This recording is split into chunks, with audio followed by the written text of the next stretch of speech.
Today we're going to talk about a very interesting subject that we have dozens and dozens of our customers ask us every week. Should I get an extended warranty for my vehicle? Yep, we get that question a lot. And what do you say?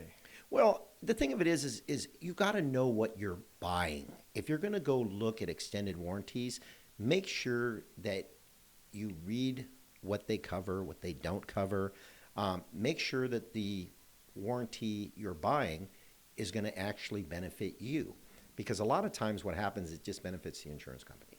Exactly, and these are nothing more than insurance companies. You use the right buzzword there, because they're companies that are insuring your vehicle, and so they use a lot of different data to base how much it's going to cost you. One is the type of policy you're buying. How extensive is the coverage? Are they covering everything from, the brakes and maintenance, or are they covering just repairs, major repairs, minor repairs, and to what extent are they covering those repairs? What are they going to pay for parts and labor? What are they willing to Right. put out? You brought up a good point. Hold on a second. I want to stop you there. Please. I want to stop you because, one of the things, what will they pay for and how much will they pay? Because people think that if they have a $100 deductible, that's all they have to pay. But when they go to the shop and then they tell the shop, we're only going to pay this much labor or this much for the part, and it doesn't cover what it should. I mean, it doesn't pay the whole bill. So you end up paying the $100 deductible plus what they're not going to pay. Right. It seems to me like they're using prices from yesteryear. Like these are companies that are totally out of touch with what it costs to fix a car these days in terms of quality parts. And any quality shop should be using quality parts, not Absolutely. buying cheap parts and marking the heck out of them to compete with a more expensive part. The warranty of the actual shop has a big role in what kind of quality parts and labor you're going to have applied to your vehicle, because that warranty, we're guaranteeing, like for instance, my shop is 5 years and 60,000 miles, which is almost unprecedented anywhere in the country, that we're warranting our work, parts and labor, for 5 years and 60,000 miles. Well, and here's the thing too, we're looking at that customer, and we want to make sure that that customer, when they leave our shop, that they don't have to come back and do the same thing over and over again. Because the customer's going to get frustrated with us. And so we have the customer's best interest at heart. And we want to make sure that that customer doesn't have breakdowns or have to revisit that same problem. So you and I are on the same page there. We want to use a quality part. And sometimes the insurance company won't pay for that. And it's the same thing in the body industry. And I've talked to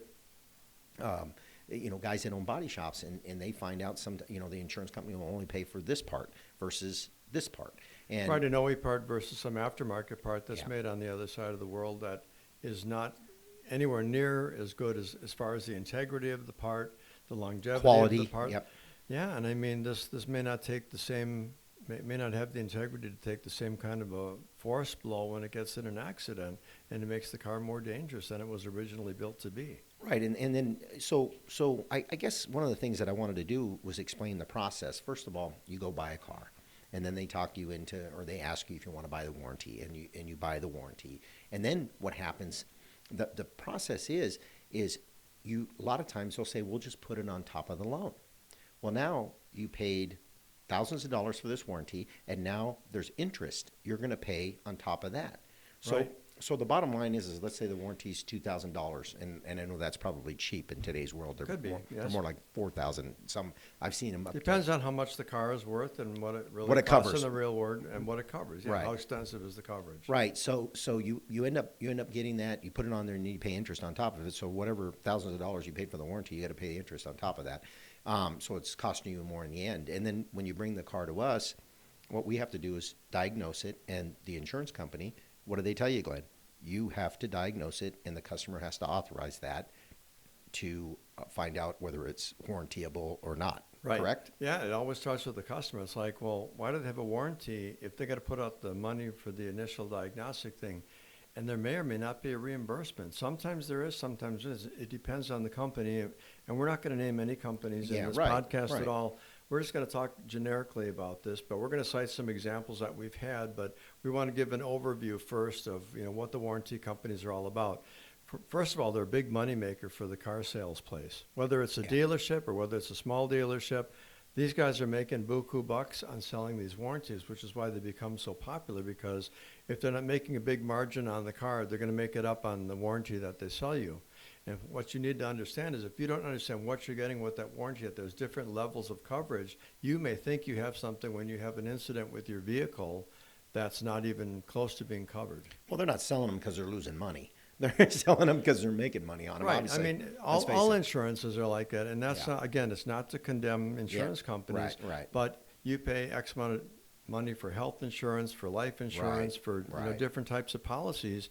And again, those coverages vary from, hundreds of thousands of dollars to millions of dollars. And you pay a higher premium. But, the point is that, at the end of the day, you can only afford to buy what you can afford to buy, right? And what many people don't know, and I'm going to let you in on this, some of your own insurance companies who are insuring your cars offer extended warranty policies. Yeah. And sometimes those are the best ones that are out there because these are companies that have decades, eons of experience, and the probability of them paying for the vast majority of whatever needs to be done in the vehicle is going to get taken care of without any argument from them. Right, and I think you're right about that. I got an article. There was an article on one of the bigger insurance companies that was offering a warranty, extended warranty for repairs. And I thought it's a brilliant idea. If they can do it right, more power to them. And then another thing that the customer needs to know is that when you bring your car into our shop, sometimes the repair takes longer because you have to call the insurance company and you have to get a hold of somebody. And sometimes that's a little difficult. And then the second thing is sometimes it's more than difficult. It takes days. Yeah, I was for trying to them be I was answer trying to their be nice phone. about that, Glenn. Well, But no, but it's true. It's true, but then Yeah. the problem is we're taking all the heat for that. Well, Yeah. didn't you get a hold of the company? Well, they won't answer their phone. Yeah. So that's it slows the process down. And then sometimes what they want to do is send an inspector out, right? How many times does that happen? Sometimes they send an inspector out more than one time because the hole in the block that they saw wasn't good enough to convince them that the motor was shot. Right. Yeah, exactly. It's comical. It's ridiculous sometimes. Sometimes it can get really ridiculous. And then the customer's the one that loses in the deal because they don't get their car back right away. And I know that frustrates the customer. So Or they won't fix it because it's too expensive. It goes over the extent of their policy unless the customer wants to pay the difference. right. And these are questions that we want to give you ammunition when you go in there to ask these questions. First of all, what will it cover? What is the labor rate it will cover? What is the parts percentage that it'll cover? What is the company easy to get a hold of? Can if we call the 1-800 number or whatever it is, will somebody answer the phone? And you want to make sure all these things because you want to make sure that you're taken care of. You're the client. You're the one with the vehicle that's having a problem. It's disrupting your life. Not the insurance companies. Exactly. So you feel like you're disrupting their life when you make the phone call. And they don't want to talk to you. It can really get frustrating. It really can. And so the important thing is to make sure, read through the fine print, make sure you know what you're really getting for your money. And then sometimes I tell customers, I go, whatever the cost of that insurance company is, just take that money and put it in a separate bank account. And when your car breaks down, use that money. And you'll be money ahead for sure. And I think you'd be money And no ahead. one's going to argue with you. The banker's not going to say, no, I'm not going to give you your money back for fixing your car. No, it's your money. You can take it out of the bank anytime you want. Another thing that's really frustrating in the midst of all of this is that, you're told one thing by a guy who's just trying to sell you the policy. He doesn't represent the insurance company. He's just a salesman. He sold you your car. Now he's going to sell you this policy. And even most of those people are uninformed as to what's in there and what's not in there. And another thing they don't tell you, especially when you're buying a new car, they try to sell you an extended warranty when the car already has a 3-year, 100,000-mile warranty or a 224 or whatever it has. They want you to start this policy immediately and start paying more money before the dealership itself and we call them the OEs are going to take responsibility for their own warranty. Right. And who are they going to bill? Are they going to bill your warranty company for this? Or are they going to pay it out of Ford Motor Company or Chevy or whatever brand it is? That should come out of their funds, not out of your warranty policy, because you only have a limited amount of dollars that you can use within that policy. That's another thing you don't understand. It's not some unlimited, and you can come back and, $5,000 this month and $5,000 next year. No, once you've used up the limit of that policy, it's done. So if someone else is using that policy, a dealership, for instance, I've heard of this happening, where they build your extended warranty instead of their own company for doing it, like, Ford or GM or whoever it is, right? I'm not slandering anybody, but I'm saying they will use your policy, they'll get paid, and then they never have to use their own money to fix your car when it's their problem to fix to begin with. Yeah, and I'll go to the other side too. I've actually seen some really good warranties out there, some so warranty do I. companies, and I agree. I will tell you, we had one car in there where this car had issues, and the warranty company, this was a great warranty company because they covered almost everything. It was amazing how much money they spent on this car. And I was dumbfounded. I've never seen a warranty company like this one that just paid out for things that normally they don't pay out for. And so I was really impressed that, and all I'm saying is that there's good warranty companies out there and there's bad warranty companies out there. And we just need to help our customers. And this is one of the things that we do when we talk to our customers about buying another car. If they'll ask us about the warranty, I'll inform them before they even go to the dealership and say, hey, they're gonna ask you if you want to buy a warranty. If you want, bring the warranty down to the shop. Let me look over what it covers and what it doesn't cover. Yeah, don't let them pressure you into Right. signing the papers right there and putting out your hard-earned money before you understand what you're really Right. getting. And this is our job. We want to help our clients, and Absolutely. we've got a lot of long-standing business and great clients, and we don't want them to spend any more money than they have to on something that isn't really going to benefit them. So it's very important to us to make sure that we're in that process, and we should be in the process of them buying another car because we can give them insight on what kind of money they're going to spend on that car, what the longevity of that particular vehicle is, and when they should either get rid of it or whether they should run it for a long period of time. There's so many different things that we can give you advice on because we see those cars all the time. And we want to make sure that you buy a good car that isn't breaking down all the time and leaving you stranded. That's not the goal. The goal is to get you a good car that we can service. And you and I agree on this. People think that we like breakdowns. We really don't like breakdowns because we come in with a schedule and of work that we need to get done that day. Now when your car breaks down, now that's in the middle of our schedule, so now we have to change our schedule. We really just want you to come in and call us up and tell us, hey, we want to bring the car in for service this week and next week or whatever, and we schedule you in, and we want to run our businesses like that. It's just lower stress for us because we know when your car breaks down now, it's an unexpected thing, and now you've got all these things and all these places you've got to be, and your car's broken down.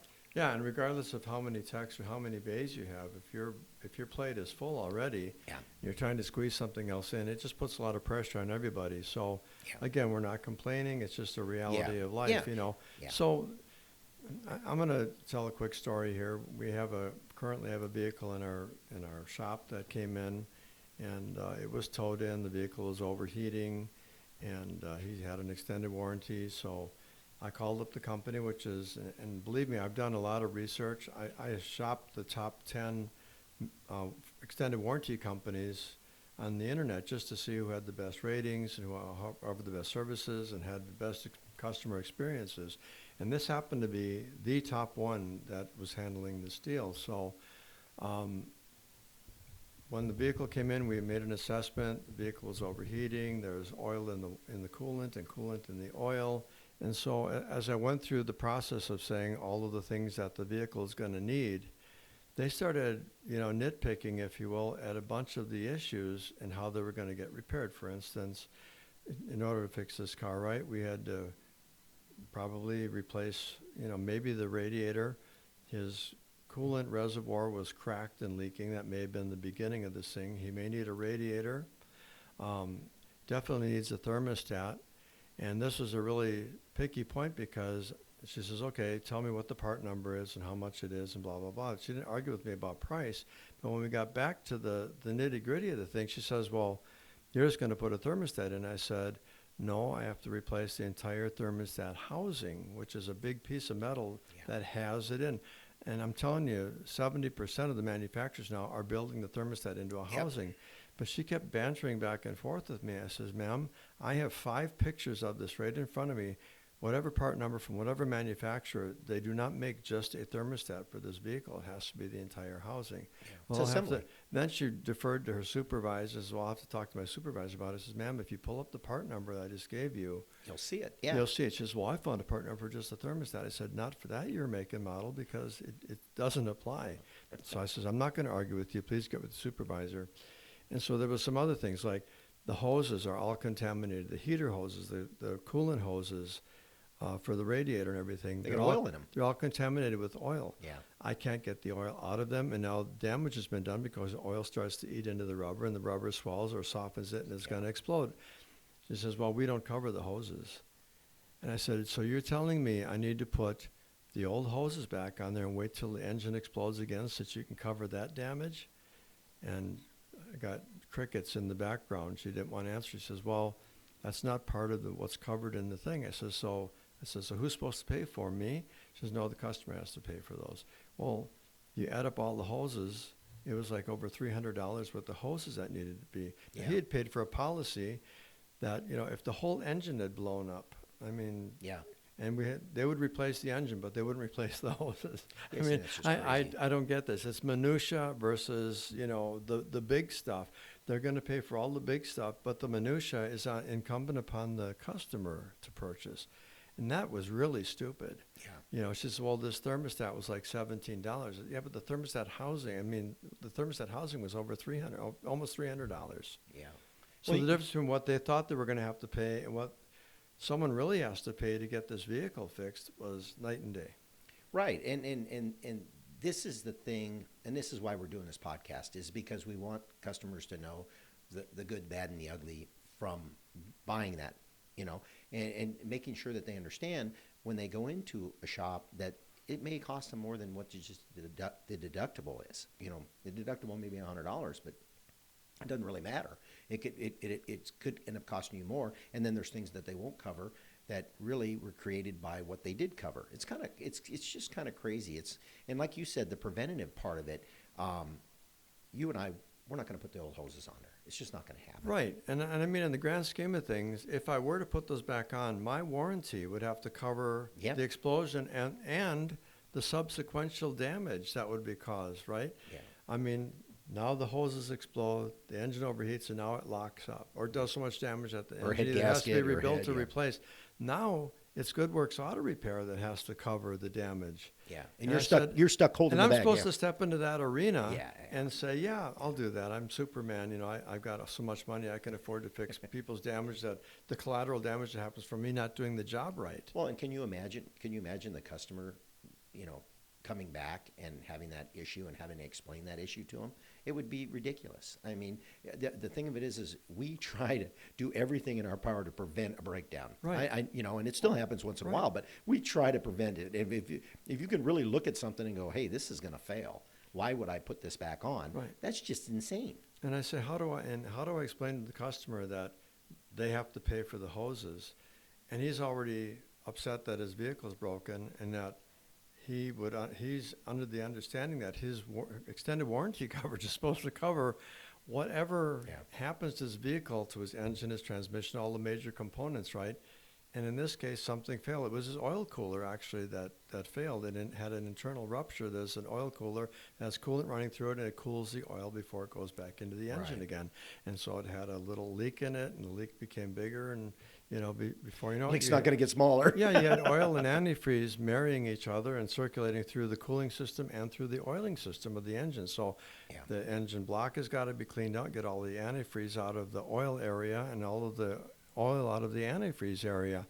And it's almost like there's a disconnect trying to explain this to these people at the extended warranty company. They don't understand that I can't put this thing back together and not have it be a ticking time bomb. Right. Sooner or later, those remnants of that coolant or those remnants of that oil are going to be in the wrong system, and they're going to create more problems. Right, and sometimes you have and then they say, well, you did the work, so now you're responsible for it. I'm sorry, I want to do the job right the first time, Right. and it's got to be paid and for you properly. got to make sure you get all of that oil out of there, and sometimes that is hard. I mean, sometimes it's you have to flush it 3-4 times. Yeah, there's pockets in the heads and in the crankcase and in the engine block and the heating system and the cooling system and everything. And to get all that stuff out without replacing those components, like the radiator, those thin little tubes that coolant circulates through is now plugged up partially with oil. And to dislodge that stuff, yeah, you're right, 3 or 4 flushes, and then maybe you're still going to get some remnants, but at least you can clean those out in the coolant reservoir, sometime after the car's run for a couple hours or days. So, Glenn, what is the moral of the story here with insurance, with these extended warranties? Well, the moral of the story is do your research. Right. I agree. Every one of these extended warranties offers different levels of coverage. Don't read one and mistake it for another. If you're getting the minimum coverage, believe me, you're going to get the minimum coverage. If you buy the maximum, sometimes somewhere in between, and it depends on how much you drive your car. If you're a person who drives your car 5,000 miles a year, why would you even buy an extended warranty? Right. And the moral of the story for me, Glenn, is just one thing, is make sure you talk to the person that is servicing your vehicle, make sure you get their input, and get as much information as possible to make an informed and really good decision for you. Yeah, and why would you have some person throwing a fear trip on you, saying, well, if you didn't get this coverage and something happens to your car, you're going to be paying everything out of pocket. People should never use fear tactics to make you buy something, make you worry and grimace, and the next thing you know, you're spending a bunch of money on something that you virtually will never use. Especially if you're the kind of person who buys a new car every 3 or 5 years. Yeah. The chances of you having a major breakdown and needing a policy that's not covered by the factory warranty are slim to none. So why you just if you want to throw some money, I'll give you my address. You can send me a check, or I'll take your credit card. But that's not who we are. I mean, that's why you need to really logically think about this. Do I really need this warranty? Am I going to have this car? Right, long term. Long term. If you're not the kind of person like Dave and I, we keep our cars for 5, 10, 15 years. We buy used cars and drive them. We typically don't go out and buy new cars ourselves. So, but we're mechanics. We can fix our cars for next to nothing. But the point is that if you're the kind of person who doesn't keep their car for a long period of time, or you're the kind of person who buys a car, newer models, low miles, and many of them still are under factory warranty. That's another thing to consider. You may buy a car that's 2 years old that still has 80,000 or 90,000 miles left on a factory warranty. For instance, Honda and Kia, 3 or 100,000 mile coverage on their their drivetrain and everything. So what do you need to buy? What don't you need to buy? And should you really buy anything at all? Do you need to? And if you do, please do your homework, do your research. Or if you're a really bad driver and you wreck your cars a lot, and you total them out, it's probably not worth buying. Well, that's more of a body thing than it is a mechanical deal. But if your car's totaled, your insurance company's null and void at that point. Yeah, exactly. Yeah, so any warranties that you have or whatever are going to be inapplicable to the accident after you total it. It's but done. I just bought a home, and you may be crying, I just bought a $2,000 extended warranty on my car, and now it's totaled, and the crash was my fault. Yeah. You just lost that money, too. So a lot of things to consider. Well, Glenn, it's been a great podcast, and I hope we've informed a lot of people about extended warranties and helped them make better decisions so they don't buy something they don't need.